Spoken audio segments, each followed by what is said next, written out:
Right guys, welcome back to the channel. Today I wanted to go through the interesting, I'm not surprised that chair was free by the way. Today I wanted to go through the interesting subject that is Chinese motorcycles. Now if that interests you, stick around. We're going to have a little chat about it. It's a little motovlog. I'll see you after the intro.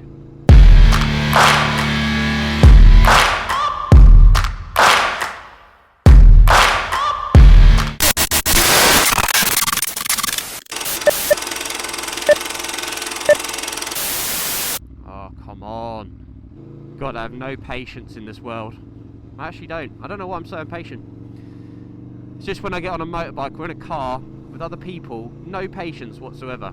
It's a practice I need to just continue practicing. So guys, I've had a lot of Chinese bikes on my Instagram feed. I don't know about you, but they're gaining in attention, and this is not only motorcycles, this is the whole sort of Chinese automotive industry. You've got brands in the car world such as, I think it's JCal. I see them everywhere now. They're like the Range Rover style, but not quite a Range Rover.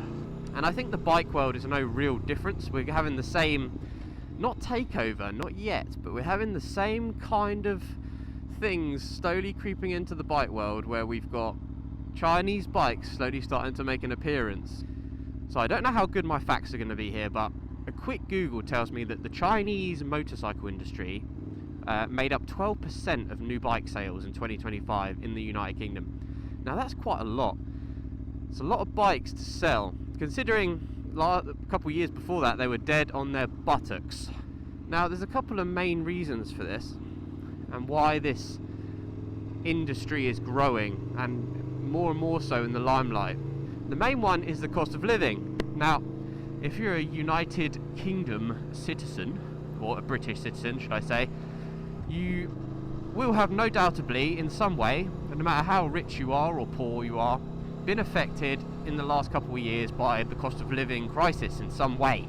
That's due to various issues such as the US deciding to bomb the Iranians, and then that's war going on there, and other various conflicts around the world affecting things like oil prices, and then all sorts of things have happened which essentially is bad for us and the world in general really.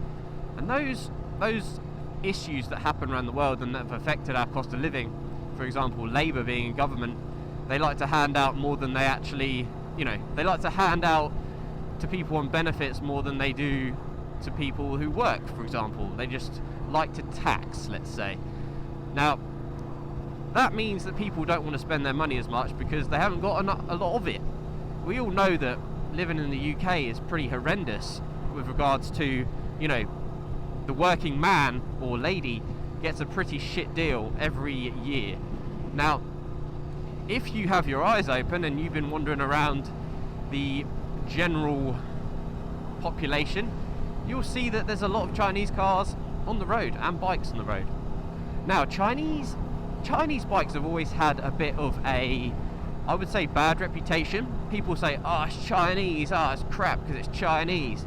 Now, in some cases, that is accurate. Chinese bikes haven't historically been the best of quality. You're not going to go down to your local shop, get a Moto Vixen. That's what I passed my test on, a Moto Vixen. And it was an awful bike. However, that was over 10 years ago. And Moto now have come a long way in their quality. And it's the same with all these other Chinese brands.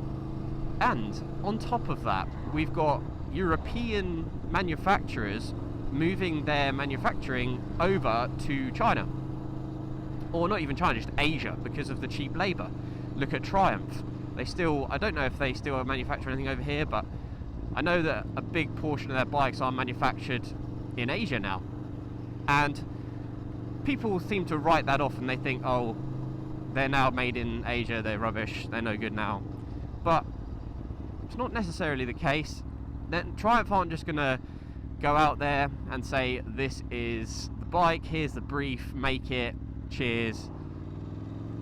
And then if they produce crap quality, they're not just going to still sell those bikes. They have to abide by a standard. Now you still have to remember that 88% of the market in 2025 was still the rest of the world. But you've got brands now, such as CF Moto, who are bringing out things like V4s.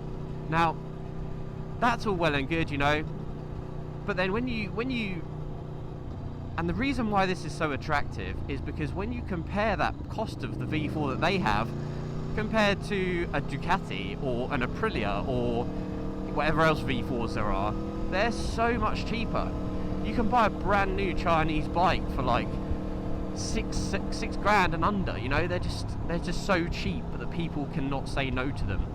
And if you write that bike off or you use it as a track bike or whatever, even if it doesn't quite have the performance of a Ducati, who cares? It's like a fourth of the price. You could just buy 4 more or 3 more before you're, you know, really upset. So the world needs to kind of wake up with regards to Chinese brands, because they are coming. And even though we've had a cost of living crisis, the growth of Chinese bikes has risen and is rising. If you look at CF Moto, they've got a massive dealer expansion movement at the moment, so they're just popping up dealers left, right and centre. I also have a friend who sells CF Moto, he sells CF Moto quad bikes, and the world loves them.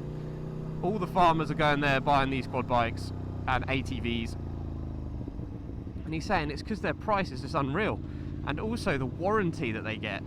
The warranty is the same or better than European equivalents. Right, I need to get fuel for this thirsty bitch. I just absolutely drowned myself in fuel. Caught the lip. That's all these dots, that's all fuel. What a pleb.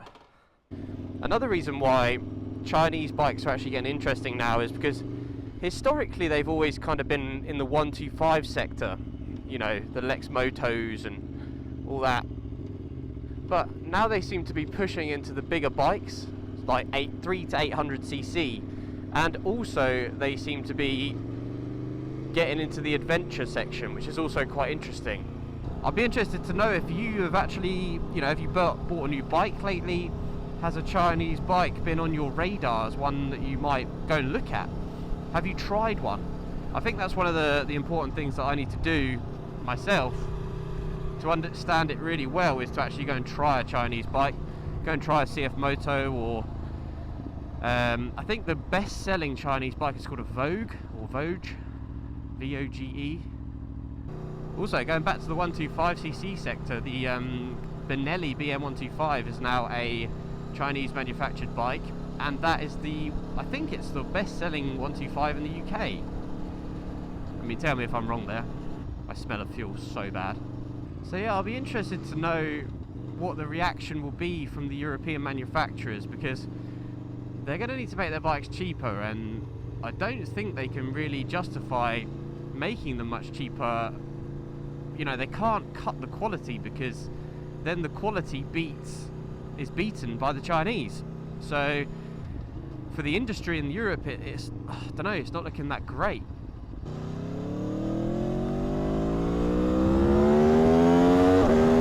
And I didn't actually realise, but the Vogue adventure bike that they sell, or Vogue, I don't know how you pronounce it, but that in 2025 in October outsold the BMW GS.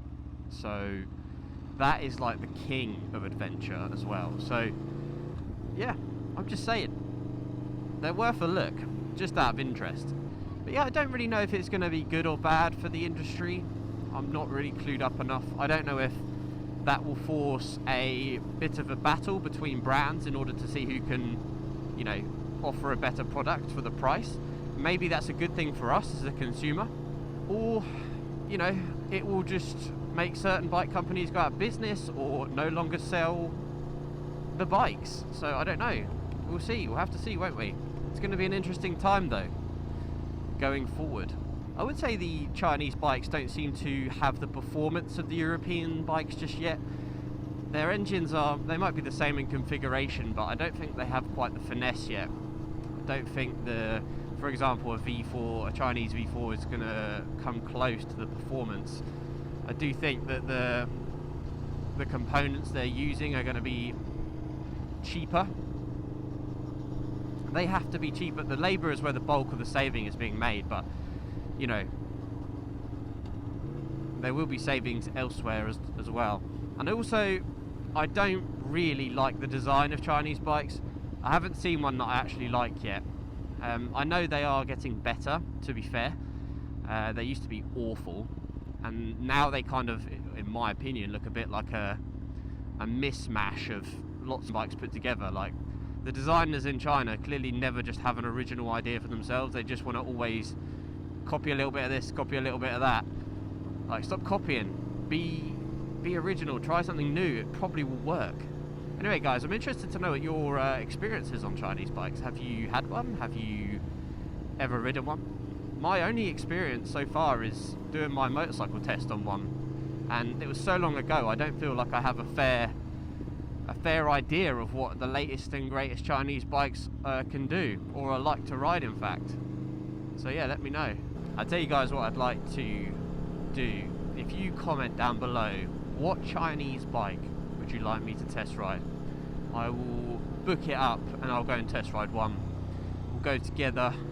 I'll tell you my honest opinion. I feel like I've test ride a few bikes now, so I can give you a rough idea of what to expect. If you can't be bothered to go and test ride one and you want me to do it, I will happily do it and see what it's like. I know that there's some quite interesting Chinese bikes out there.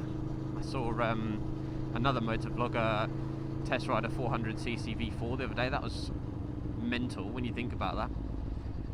So that'd be interesting. But I'm pretty open. I've toured a GS around Europe, so maybe I'll go and test ride the number one, the Vogue or Vogue. I don't know how you pronounce it. I don't know. Maybe I'll go and test ride that thing and see what I think of that, because I can compare it to the good old GS. Has it been outselling it because it's a better bike, or has it been outselling it because it's just bloody cheap? Who knows? But for now, over and out. I'll see you on the next one.